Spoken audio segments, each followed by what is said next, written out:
TTV Dinakaran எப்படி பாஜக கூட்டணிக்கு எடப்பாடி பழனிசாமி அவர்கள் வற்புறுத்தி இழுத்து வரப்பட்டாரோ அதே மாதிரியான பாணியில் தான் இப்போது இவரும் இழுத்து வரப்பட்டிருக்கிறார். இப்போ பாஜக உங்களில் யார் ஒழுக்கமானவர்கள் அப்படின்னு ஒரு கேள்வி கேட்டீங்க அப்படின்னு சொன்னா, இங்க அரசியல்ல நீங்க அப்படிப்பட்ட ஒழுக்கத்தை நீங்க எதிர்பார்க்க முடியாது. அதாவது என்னன்னா பொலிட்டிக்கலா அதுல பணம் வரத்து போக்குவரத்து இல்லாதவங்க யாருமே கிடையாது. ஆனால் எதிர்த்து சண்டையிடுகிற ஆற்றல் ஒன்று இருக்குல்ல, பாஜகங்கிற ஒரு கொடிய கொடூரமான சக்திக்கு எதிராக நீ எதை வேணாலும் செய்ய, நான் பாத்துக்கிடுறேன், உன்னால என்ன வேணாலும் செய்ய முடிஞ்சான்னு அப்படி எதிர்த்து சண்டையிடுவதற்கான ஆற்றல் சசிகலாவுக்கு கிடையாது, டிடிவி தினகரனுக்கு கிடையாது, ஏன் ஓபிஎஸ்க்கு கூட கிடையாதுங்க.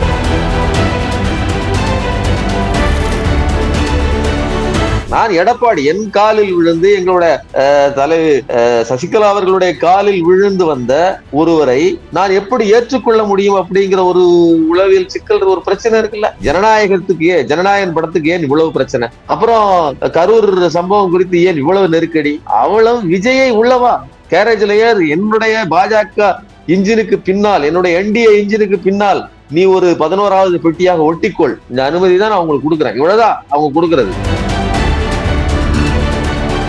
விஜய் பக்கம் தனியா போய் கூட்டணி அமைத்துக் கொள்ளலாம்ங்கிற ஒரு விருப்பம் இருந்தால் கூட அதை நிராகரித்து விட்டு இன்னைக்கு டிடிவி தினகரன் இவர்களோடு சேர வேண்டிய ஒரு தேவை இருக்கிறது. நாளைக்கு இதே நெருக்கடியின் காரணமாக விஜயும் கூட இந்த கூட்டணிக்கு வரமாட்டார் என்று சொல்வதற்கு எந்த உத்தரவாதம் இல்லை. பாஜகவினுடைய கொடுங்கோன்மைக்கு இறையாவது தமிழ்நாட்டு மக்கள், அதெல்லாம் பின்னாடி. அதுக்கு எதிர்த்து சண்டையிடுகிற திமுக, அதெல்லாம் பின்னாடி. ஆனால் கூட்டணியில் இருக்கிற கட்சிகள் தான் பெரிய நெருக்கடிக்குள்ளாகுது. குறிப்பா தன்னுடைய சொந்த கட்சிக்குள்ளேயே நயினார் நாகேந்திரன் தான் தலைவர், ஏற்றுக்கிட்டு அடங்கிக்கிட்டு இரு, உன் இஷ்டத்துக்கு தனி ராஜாங்கம் பண்ணாதன்னு சொல்லி கூப்பிட்டு வான் பண்ணி தான் அண்ணாமலையே உள்ளதுக்கு வச்சிருக்காங்க. அப்போ ஒண்ணு, எடப்பாடி பழனிசாமியை முதல்வர் வேட்பாளராக ஏற்றுக்கொள்வதற்கு அண்ணாமலைக்கு விருப்பம் இல்லை பாஜக கட்சிக்குள்ள. அப்புறம் அமித்ஷாவுக்கு விருப்பம் இல்லை. ஏன் நயினார் நாகேந்திரன் அதை கூட ஒன்னும் புதுசா சொல்லல. நயினார் நாகேந்திரன் ஒரு உப்புக்கு சப்பானி மாதிரி வச்சிருக்காங்க.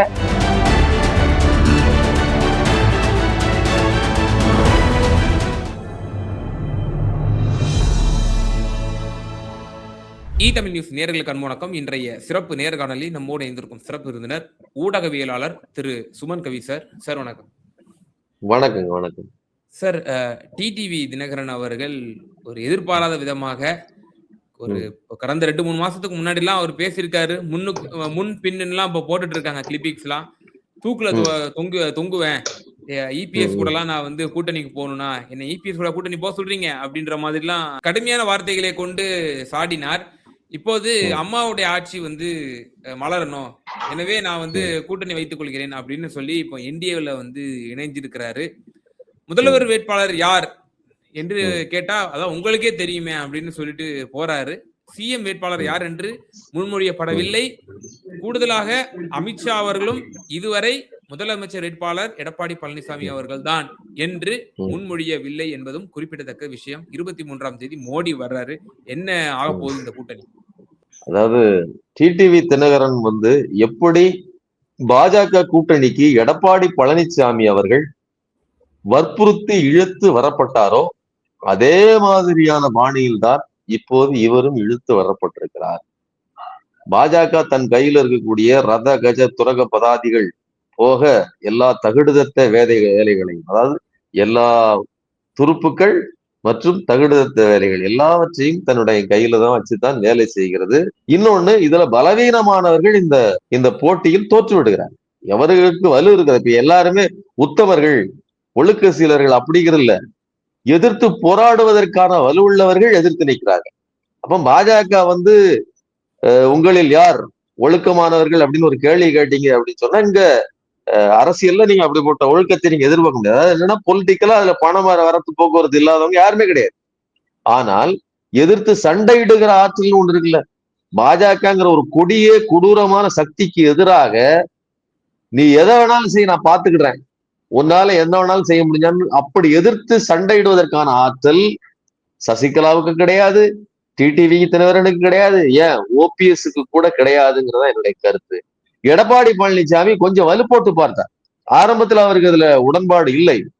ஆனால் எத்தனை முறை அங்கே அலைக்கழிக்கப்பட்டார், எத்தனை முறை இழுத்து வந்தாங்க, இழுத்து வந்தோம்ல, கடைசி நேரம் அவருக்கு வந்து ரொம்ப நெருக்கடி கொடுத்துத்தான் அவரை கூட்டு வந்தாங்க. அப்போ அப்படிப்பட்ட நெருக்கடி தான் இன்னைக்கு டிடிவி தினகரனுக்கு அமைந்திருக்கிறது. முதல்ல எடப்பாடி பழனிசாமிக்கு இருந்துச்சு.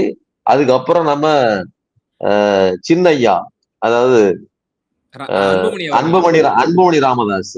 சோ அன்புமணி ராமதாஸ் எல்லாம், ஐயா நீங்க ஊன்னு சொன்னா போதும், நான் இப்ப வந்துடுறேன் அப்படிங்கிற அளவுலதான் அவருடைய நிலைமை இருக்கிறது. அதனாலதான் அவர் போய் சேர்ந்துக்கிட்டாரு. சோ இதெல்லாம் ஒரு கூட்டி கழிச்சு பாருங்க. ஆனால் உளவியலாக ஒரு சிக்கல் இருக்குது. நான் எடப்பாடி என் காலில் விழுந்து, எங்களோட தலை சசிகலா அவர்களுடைய காலில் விழுந்து வந்த ஒருவரை நான் எப்படி ஏற்றுக்கொள்ள முடியும் அப்படிங்கிற ஒரு உளவியல் சிக்கல், ஒரு பிரச்சனை இருக்குல்ல. அப்ப கண்டிப்பா அவர்களால் ஏற்றுக்கொள்ள, உள்ளுக்குள்ள பாத்தீங்கன்னா கண்டிப்பா இது ஒரு என்ன சொல்றதுன்னா ஒரு சுமூகமான உடன்பாடு கிடையாது.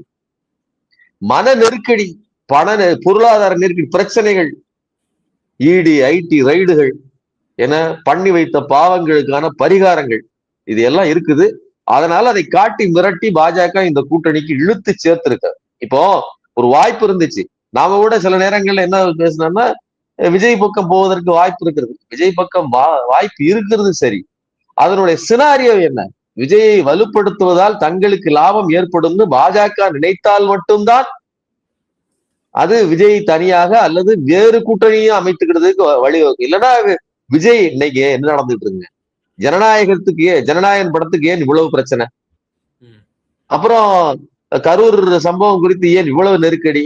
அவ்வளவு விஜயை உள்ளவா கேரேஜ்லயே என்னுடைய பாஜக இன்ஜினுக்கு பின்னால், என்னுடைய என்டிஏ இன்ஜினுக்கு பின்னால் நீ ஒரு 11வது பெட்டியாக ஒட்டிக்கொள், இந்த அனுமதி தான் நான் உங்களுக்கு கொடுக்குறேன். இவ்வளவுதான் அவங்க கொடுக்கறது. அப்ப இதுல தலை நான் தான் எழுதிட்டு போவேன். இப்போ எடப்பாடி பழனிசாமி அவர் வந்து அவங்க எலெக்ஷன் கேண்டிடேட்டா அறிவிப்பது என்பது, அதாவது முதல்வர் வேட்பாளராக அறிவிப்பது என்பது அமித்ஷாவுக்கு உடன்பாடு கிடையாது. மேலிடத்துல யாருக்குமே உடன்பாடு கிடையாது. ஆனால் தமிழ்நாட்டுக்குன்னு ஒரு மரபு இருக்கு. ஏதாவது ஒரு திராவிட கட்சி, அந்த திராவிட கட்சியின் தலைமை, இதைத்தான் வந்து தமிழ்நாடு ஏற்றுக்கொள்ளும். அப்ப இந்த சூழ்நிலையில இப்ப நீங்க நல்லா புரிஞ்சுக்கங்க, விஜயும் எங்களுக்கு கூட்டணிக்கு வந்தாகணுங்கிற நிர்பந்தத்தை கொடுக்குன்னா இன்னைக்கு தங்களை பலவீனமாக பாஜக கருதுகிறது. இப்ப இப்படி எல்லாம் கூட்டணி கூட்டாத பட்சத்தில் நாங்க ஒரு பெரிய பலவீனமான கூட்டணியாக மாறிவிடுவோமாங்கிற அச்சம் அவர்களுக்கு இருக்கு. அவர்கள்ட்ட எத்தனை ஆயுதங்கள், எவ்வளவு, அதாவது நான் ஆயுதம்னு சொல்றது இடி ஐடி இன்ன பிற எல்லா இதைத்தான் சொல்றேன். அது எல்லாம் இருந்தும் கூட அவர்களின் அச்சம் தான் இதுல வெளிப்படுது. எப்படியாவது எங்களோடு வந்து சேர்ந்து விடுங்கள் அப்படின்னு சொல்றாங்க. அதனுடைய விளைவுதான் விஜய் பக்கம் தனியா போய் கூட்டணி அமைத்துக் கொள்ளலாம்ங்கிற ஒரு விருப்பம் இருந்தால் கூட அதை நிராகரித்து விட்டு இன்னைக்கு டிடிவி தினகரன் இவர்களோடு சேர வேண்டிய ஒரு தேவை இருக்கிறது. நாளைக்கு இதே நெருக்கடியின் காரணமாக விஜயும் கூட இந்த கூட்டணிக்கு வரமாட்டார் என்று சொல்வதற்கு எந்த உத்தரவாதமும் இல்லை.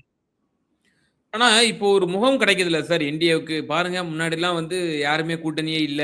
ஏடிஎம்கேவும் பிஜேபியும் தான் இருக்கு. இன்னும் லெட்டர் பேட் கட்சிகள் தான் இருக்கு அப்படின்னு சொல்லி உங்களை போன்றவர்கள் எல்லாம் வந்து குற்றச்சாட்டு தொடர்ந்து வச்சிட்டு இருந்தீங்க.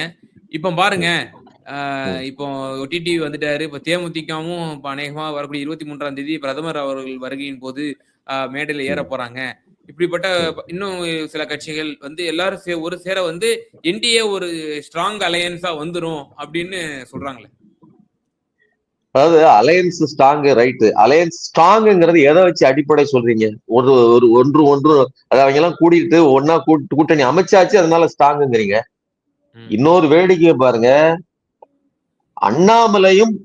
அண்ணாமலை தனி கட்சி ஆரம்பித்து டிடிவி தினகரனும் எல்லாரும் சேர்ந்து தனியா ஒரு கூட்டணி அமைக்கலாம் அப்படிங்கிற ஒரு திட்டம் இருந்துச்சுங்க.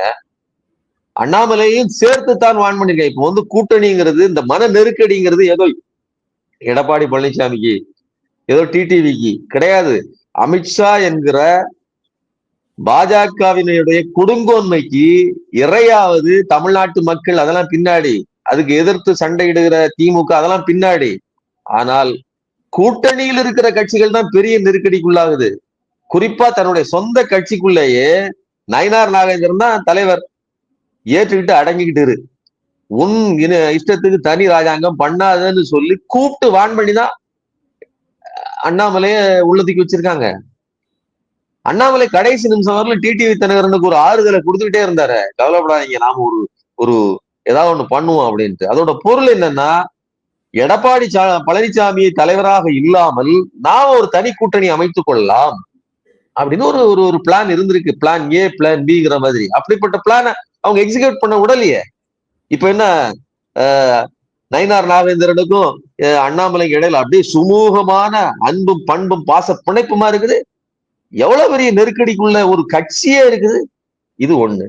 இன்னொன்னு, நான் சொன்ன மாதிரி எடப்பாடி பழனிசாமியுமே இந்த கூட்டணிக்குள் நல்ல சுமூகமா இல்ல. நீங்களே இப்ப நீங்க என்ன சொல்றீங்க, அமித்ஷா அவர் எடப்பாடி பழனிசாமி கூட்டணியின் தலைவராகவோ அல்லது முதல்வர் வேட்பாளராக சிஎம் கேண்டிடேட்டா அறிவிக்கவில்லைங்கிறது எவ்வளவு பெரிய ஒரு அவமரியாதை.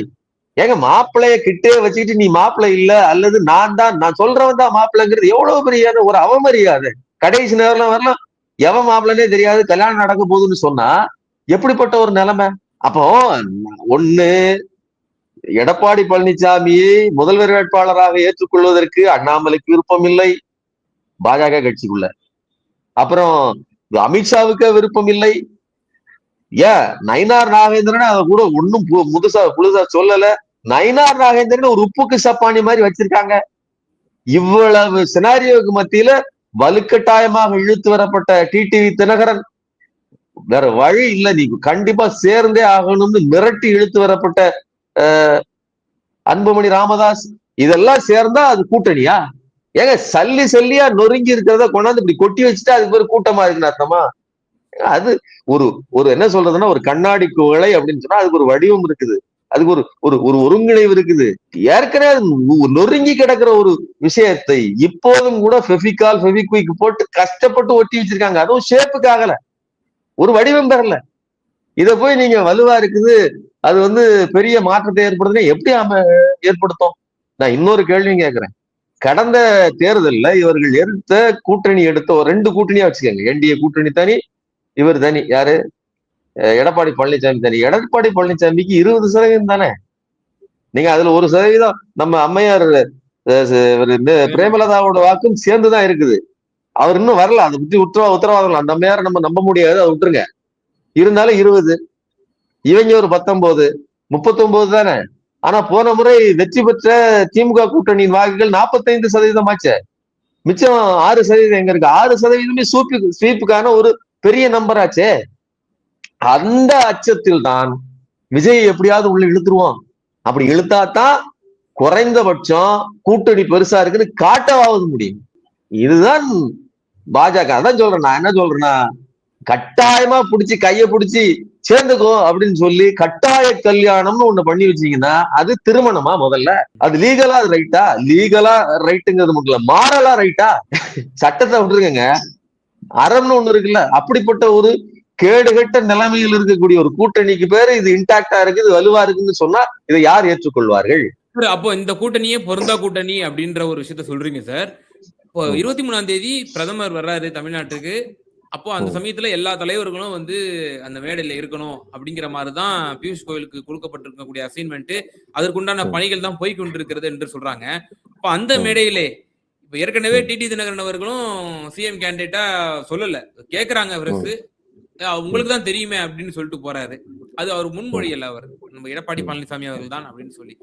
அந்த மேடையில் பிரதமர் மோடி அவர்கள் கூட்டணி ஆட்சி, என்டிஏ கூட்டணி ஆட்சி அப்படின்னு சொல்லி சிஎம் கேண்டிடேட்டாக இபிஎஸ்ஐ முன்மொழியாவிட்டால் அங்கு என்ன மாதிரியான ஒரு சூழ்நிலை ஏற்படும்?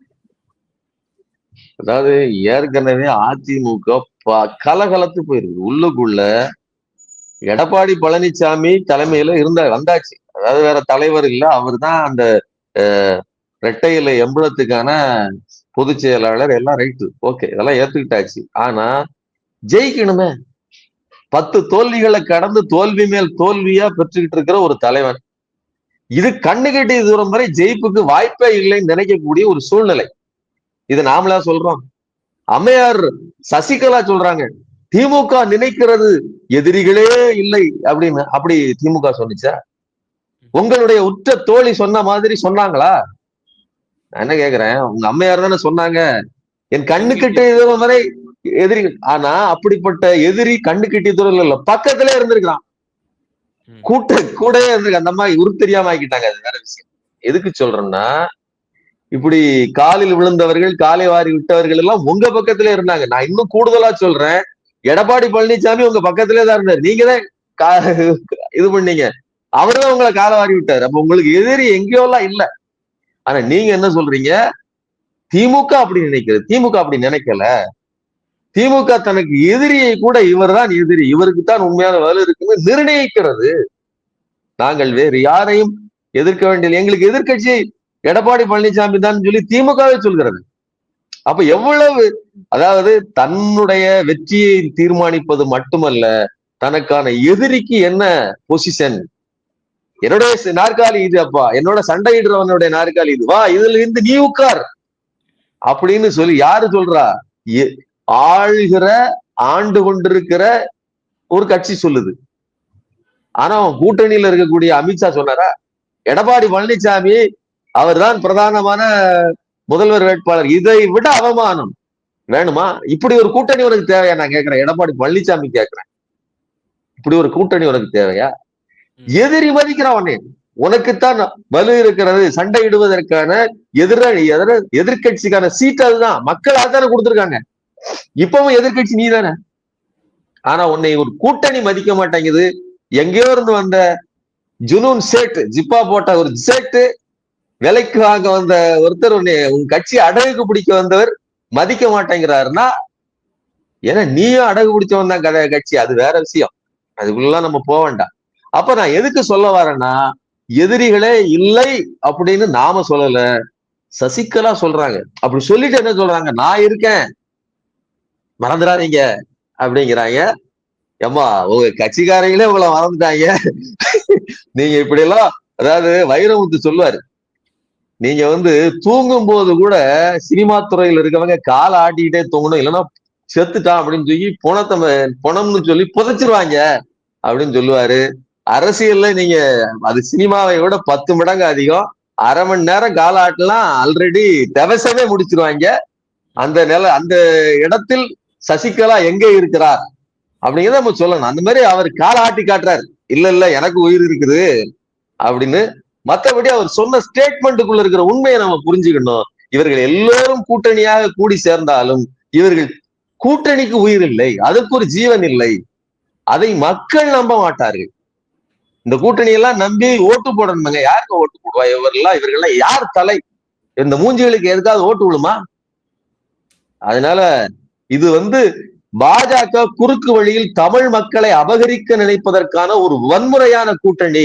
இது மக்களை அபகரிக்கிறதுக்கு முன்னாடியே டிடிவி தினகரன் இன்ன பிற கூட்டாளிகள் எல்லோரையும் வற்புறுத்தித்தான் தனது கூட்டணியில் சேர்த்திருக்கிறது என்னுடைய கருத்து. நிச்சயமா சார். பல்வேறு விவகாரங்கள்ல இங்க நேயர்களுக்கு ரொம்ப தெளிவா உங்களோட கருத்துக்களை பகிர்ந்தீங்க. நன்றி.